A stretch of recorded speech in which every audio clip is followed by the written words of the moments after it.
안녕하세요. 오늘은 긴축의 시대, 인플레이션 쇼크와 금리의 역습이라는 책에 대해서 좀 얘기를 해보려고 하고 있습니다. 김광석이란 분이 쓴 책이고요.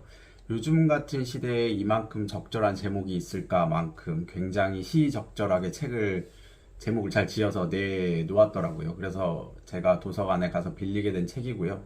그래서 도서관에 갔을 때 좀 무심결에 지나가면서 바로 잡아채게 됐던 책이었습니다. 책을 읽고 나서 책 전반적으로 좀 포괄적으로다가 요즘 시대에 생각해봐야 할 걸 잘 나래비 세워놨다라고 생각이 들었습니다. 책에 대해서 좀 얘기를 드려보면 최근 세계 경제가 불균형적으로 회복을 하고 있다라고 얘기를 하고 있습니다. 2020년 코로나가 터지면서 세계 경제 성장률이 3.1%를 기록을 하게 되면서 유례없는 침체기를 만들어냈었죠. 하지만 2021년부터는 세계는 위드 코로나로 코로나의 충격에서 벗어나기 시작을 했습니다. 이 와중에 백신 보급 상황으로 인해서 세계 양극화가 진행이 됐다라고 얘기를 하고 있고요. 선진국은 어느 정도 백신이 잘 보급이 되면서 잘 회복을 했지만 개도국의 경우 봉쇄가 계속되면서 공급망 붕괴를 발생하게 했다라고 얘기를 하고 있습니다. 엎친 데 덮친 격으로 코로나로 인해서 풀었던 돈 때문에 인플레이션이 발생을 하다 보니까 각국은 금리를 올릴 수밖에 없는 상황에서 더더욱이나 지금 러시아가 우크라이나를 침공을 하면서 밀이나 이런 거에 대한 공급에 큰 차질을 초래하고 있는 상황이죠.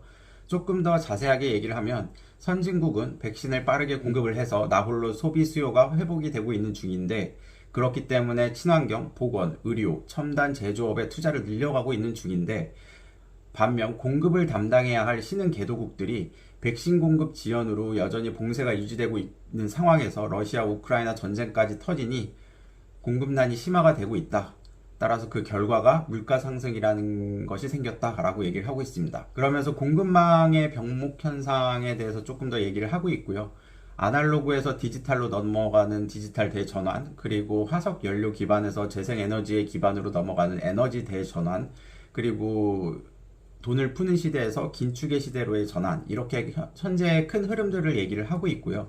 그 와중에 2021년 공급망 병목 현상으로 반도체, 냉동감자 등의 수급 차질로 자동차, 감자튀김 이런 거에 대한 생산이나 매출에 큰 차질을 초래하고 있다라고 얘기를 하고 있습니다.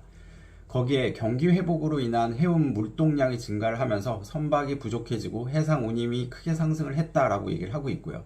최근에 해상 운임 같은 경우에는 좀 많이 떨어지는 경향이 있긴 한데, 우선 이 책이 나올 당시 때까지만 해도 해상 운임이 굉장히 크게 상승했던 시기였기 때문에 이렇게 얘기를 하고 있습니다. 코로나 공급망 이슈를 겪으면서 선진국들은 이 이유를 포함해서 여러 이유로 자국의 경제 활성화를 위한다는 리쇼어링이라든가 장기화되는 세계의 패권 전쟁에서 내가 이 패권을 가져가야 된다라든가 이러한 이유로 자국 내 공장을 계속 증설을 하고 만들려고 하는 움직임이 뚜렷해졌습니다.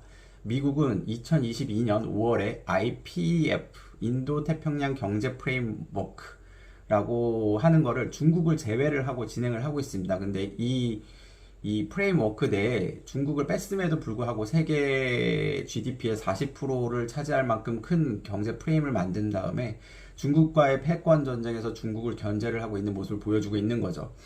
이러한 움직임은 기업에게든 정부에게든 원자재와 부품의 수급을 안정적으로 할 수 있다는 게 굉장히 중요해지고 있다는 걸 얘기를 해주고 있습니다.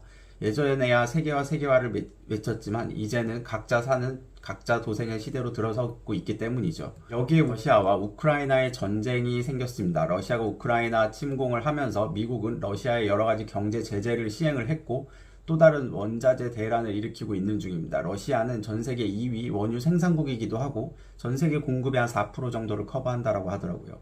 밀이나 천연가스 생산에도 큰 비중을 차지하고 있습니다. 따라서 이러한 자원을 무기로 쓰고 있는 중인데요. 최근에 뉴스를 보면 유럽 쪽에 천연가스를 공급하지 않겠다라고 발표를 하고 있는 모습을 보면 어떤 형국이신지 잘 아실 수 있으실 겁니다.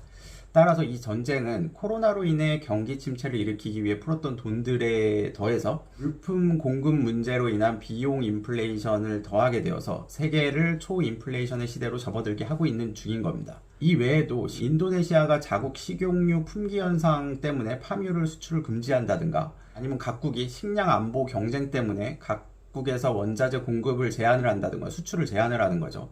아니면 석유 가격 상승이나 지구온난화, 이상기후, 바이오 연료의 부상, 러시아 우크라이나 전쟁 이런 것들로 인해서 농산물 원자재 가격이 상승을 하고 있는 중입니다. 그래서 작가는 식량 위기 관리 대응 체계를 잘 구축을 하고 식량 자원 개발 사업을 잘 추진을 하고 식료품 원자재 가격 충격 관리를 하고 선제적으로 식탁 물가 안정화 방안 등을 잘 관리를 해야 된다. 정부가 잘 대응해야 준비해야 한다라고 얘기를 하고 있습니다.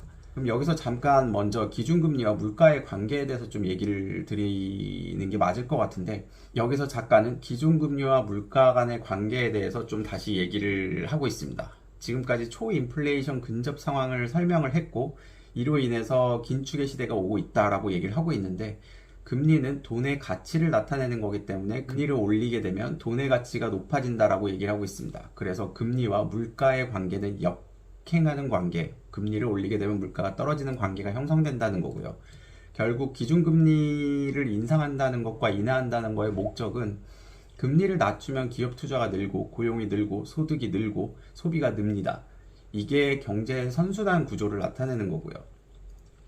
그렇기 때문에 코로나로 인해서 경기 침체가 왔을 때 이를 극복하기 위해서 금리를 많이 낮췄었죠. 유동성도 많이 공급을 하고, 이런 와중에 선진국을 위주로 경기가 많이 회복이 되면서 소비가 늘어나고, 그러면서 금리를 높여서 물가를 잡아야 하는 상황이 생기게 된 겁니다. 선진국에서. 그러면 결국 물가나 이런 경제 안정을 위해서는 금리를 올리는 것밖에 정책이 없을까요? 그건 아니죠. 중앙은행의 경우에는 기준금리 조정뿐만이 아니라 지급준비율 조정을 통해서도 돈의 시장 유동성을 조정을 할 수가 있습니다. 이런 거를 통틀어 통화정책이라고 하고요. 중앙은행이 하는 걸.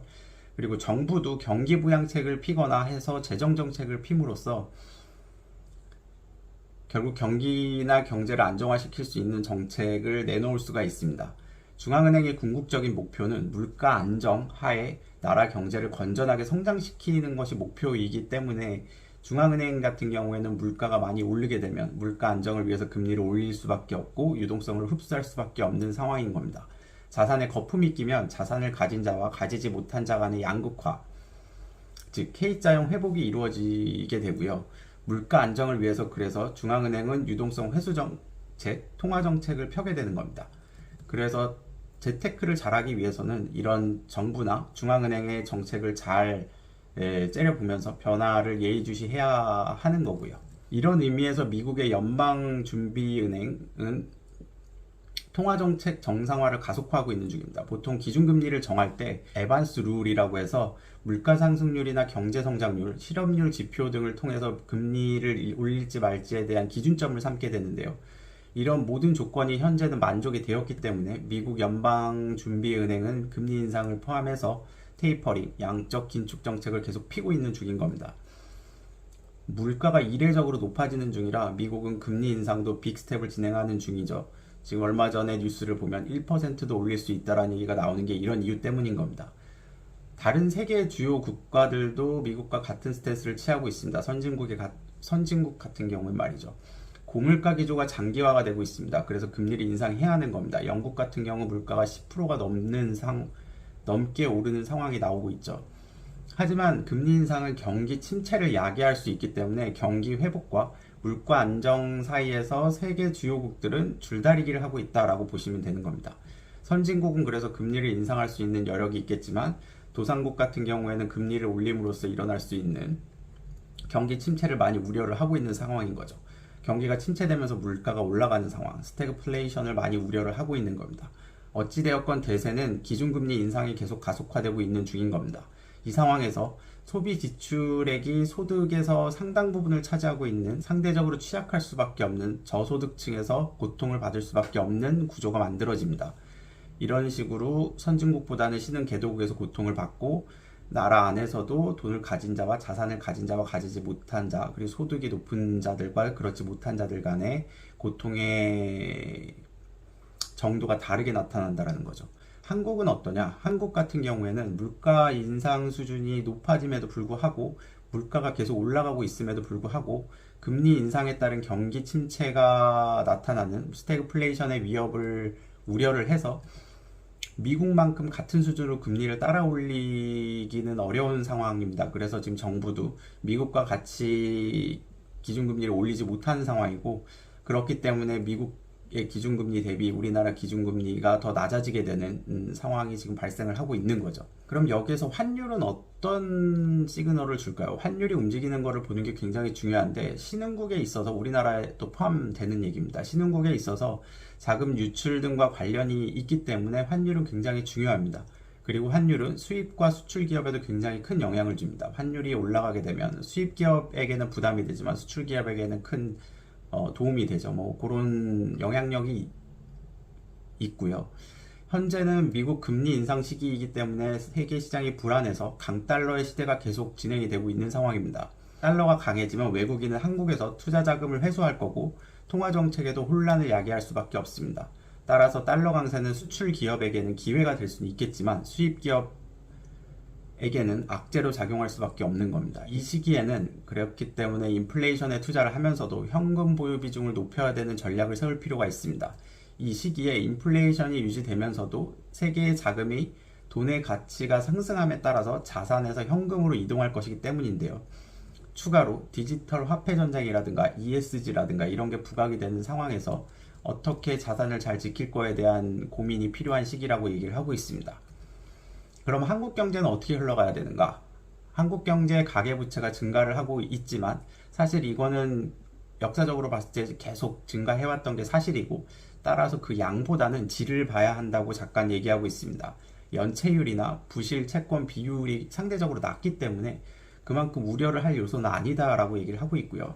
하지만 금리가 올라가게 되면 아까 초반에 말씀드렸던 이유 때문에 취약계층에서 훨씬 문제가 크게 생길 것이다 라고 얘기를 하고 있습니다. 엔겔 지수가 상대적으로 높고 소득 대비의 소비 비중이 상대적으로 높은 상황에서 이자가 올라가게 되면 결국 그 부담을 견디지 못하게 될 거라는 거죠. 취약계층에서 더더욱이나 말이죠. 그래서 정부가 이러한 취약계층을 챙겨줘야 한다고 얘기하고 있습니다. 그래서 정부가 더 해야 될 게 수급 관리를 잘 해줘야 되고 취약계층을 잘 보호를 해야 하고, 비용 전가력이 약한 중소기업이나 소상공인 지원책을 잘 마련을 해서 취약계층을 지원하는 동시에 장기 자원 개발 사업을 확대를 해야 한다라고 얘기를 하고 있습니다. 결국 이 책의 전반적인 내용은 좀 재테크를 어떻게 할 것인가 라기보다는 정부가 앞으로 이런 식의 취약계층을 도와주는 국가의 안보를 위해서 뭔가를 하기를 좀 제안을 하는 식의 내용들이 굉장히 많이 들어가 있습니다.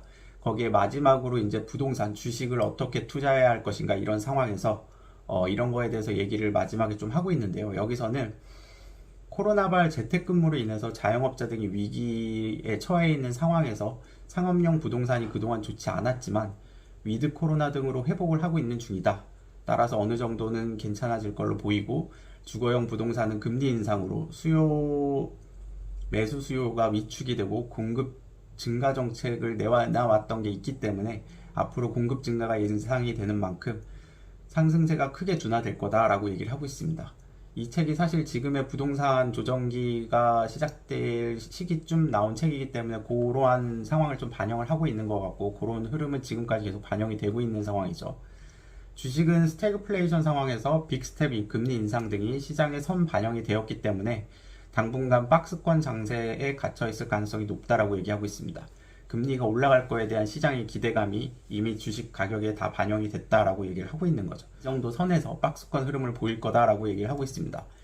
무엇보다 작가는 변화를 잘 보면서 거기에 대응하면서 하는 투자가 필요하다라고 얘기를 하고 있습니다. 예측은 의미가 없다라는 거죠. 예측이 거의 무의미할 만큼 시장의 변동성이 커졌다라는 겁니다. 따라서 정책이든 금리건 경제지표건 나오는 거에 따라 적절하게 대응을 하는 투자를 해야 한다라고 작가는 얘기하고 있습니다. 전반적으로 긴축이나 인플레이션, 금리에 대해서 어느 정도 상황을 보여주는 부분에 대해서는 굉장히 공감이 많이 되고 배울 게 많은 책이었습니다. 한 번씩 읽어보면 현재 상황을 파악하기에 굉장히 괜찮은 책이라고 생각이 들기 때문에 여력이 되신다라고 하면 한번 보시는 것도 나쁘지 않을 것 같습니다. 오늘의 이야기는 여기에서 마무리하도록 하겠습니다. 감사합니다.